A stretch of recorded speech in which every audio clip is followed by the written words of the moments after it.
रहीम। अस्सलाम वालेकुम नाज़रीन, मैं हाँ तुहाडा अपना होस्ट हादी शराजी।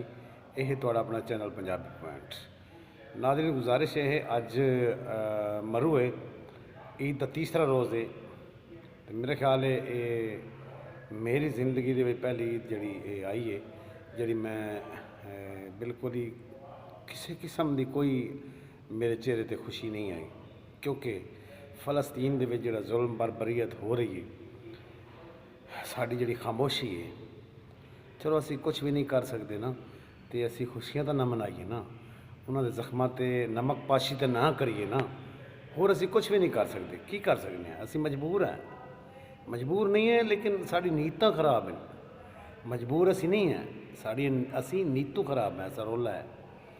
भाई मेरी गल सुनो, अगर जरा हुद हुद परिंदा इन्हें तुहानूं पता है ना, हज़रत इब्राहीम अलैहिस्सलाम ने जदों आगे सटिया गया सी ते हुद हुद जो पानी लैके आया सी अपनी चुंझ दे विच, ते कितने दो कतरे होणगे या एक कतरा होएगा, लेकिन उहदा जिहड़ा ना हक दे नाल खड़ा होना, वो एक कतरा जिहड़ा समंदर के बराबर आई। लेकिन असी लोग जिहड़े हैं, असी हक दे नाल नहीं खड़े। असी मसनूआत जिहड़ी उन्हां दी इस्तेमाल कर रहे हैं, असी माली तौर पर उन्होंने मदद दे रहे हैं। इसराइल नूं जिहड़े जनाब वाला वो बमबारी करते पे ने साडे भाइयों ते, बच्चे शहीद हो रहे हैं, औरतें शहीद हो रही हैं, जवान बूढ़े फाके लोग कट रहे हैं। क्या अस मुसलमान हैं? मैं एक चीज़ का तुहाडे कोल जवाब मंगना, क्या अस मुसलमान हैं? लम्हा फिक्रिया है मुसलमानों वास्ते। साडे जिहड़ा अकीदा है ना, बिल्कुल ही वो ख़त्म हो चुका है। अकीदे साडे ख़त्म हो गए ने तमाम मुसलमानों के। असी नां दे मुसलमान रह गए हैं। बेशक मेरी ये गल तुहानूं गुस्सा ही लगा, बिल्कुल कोई मसला नहीं है, बेशक गुस्सा करो, कोई मसला नहीं। लेकिन मैं गल हक दी करनी, असा लोग सिर्फ और सिर्फ ऐशो इशरत के मगर लग गए हैं। असी अपने मजलूम भाइयों भुल गए हैं। पहले कश्मीर जुल्म होंदा रहा, हुण भी हो रहा, असी खामोश रहे हैं। बर्मा जुल्म होंदा रहा, असी खामोश रहे हैं। फलस्तीन साडा किबला अव्वल है उत्थे, लेकिन साड़ी जी मुसलमानों की खामोशी है ना, वो दस रही है सानू भी असां जिहड़ा ना अपना सब कुछ गवा दिता है। जी साढ़े को दीन की ईमानी ताकत आई ना, साड़ी वो ख़त्म हो गई है बिल्कुल ही।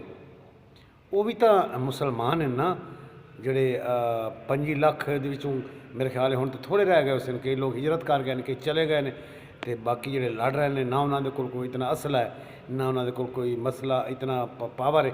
सिर्फ ईमान की ताकत है उन्होंने को, ईमान की ताकत तो लड़ रहे हैं।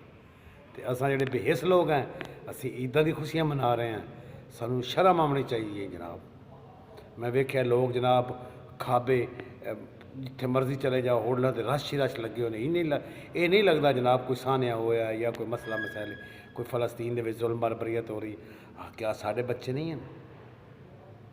वो बार बार सानू मुसलमानों जगा रहे हैं, लेकिन असा खामोश हैं, जुल्म वेख के खामोश हैं। असी हज़रत सालेह अलैहिस्सलाम की डाची के 4 बंदियां पैर कट्टे सन, सारी कौम गर्क हो गई सी। बड़ा दिल यकीन मान जाओ ना अवजार होंदा है जुल्म वेख के। बहुत जुल्म हो रहा फलस्तीन दे विच, ते साडे मुसलमानों की जिहड़ी खामोशी है ना, ये साडी बुज़दिली है। असी की जवाब देंगे अपने नबी हज़रत मुहम्मद सल्लल्लाहु अलैहि वसल्लम नूं? की जवाब देंगे, की मूँह विखावांगे?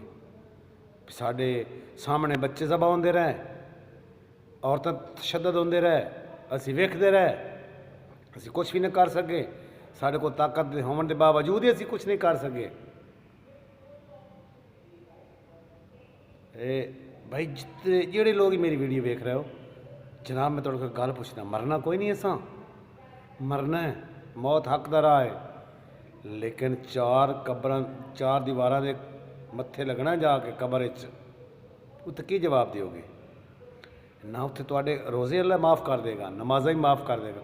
हकूकुल इबाद के बारे पूछा जाएगा। पहली गल तो असीं हकूकुल इबाद पूरे ही नहीं करते। दूसरा नंबर जनाब वाला जो जुल्म बरबरीयत तो असीं उस पर खामोश रहने हैं। ये साड़ी जिहड़ी खामोशी है ना, ये सन पिछे लैके जा रही है। मैं ही कहांगा तमाम उम्मत मुसलमान जागो, अपने फलस्तीनी भाइयों वास्ते, अपनी बहनों वास्ते, अपने बच्चों वास्ते, अपने बजुर्गों वास्ते, जिहड़े इस वक्त जुल्म बरबरीयत का मुकाबला कर रहे हैं। उन्हों की आवाज़ बनो, कुछ नहीं कर सकते। इसराइल की मसनूआत खरीदनी बंद कर दियो। साडा यह भी जहाद है। मुसलमानों बेदार हो जाओ, गफलत नींद छोड़ दियो, सब कुछ इत्थे रह जाना जे। अल्लाह हाफिज़।